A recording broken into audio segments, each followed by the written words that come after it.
කාජුට්ට කකුල් රිදෙනවා. ඇඟිලි රිදෙන්න ගන්නවා. ලකා ගහනවා විනු.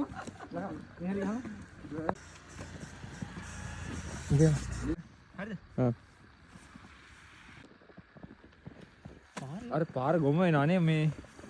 අම්මෝ පාර පැත්තේ යන්න තුනේ. මෙතන මාරුද? මේ බ්‍රේක් ගහන්නත් බෑ යන්න එපා පාරට. මේ ගහනවා මේ කැමරාවට ගහනවා ලොකුවට නැතුව. තප්පර දෙන්න හරි. නොහොම කරලා. මටත් යකෝ.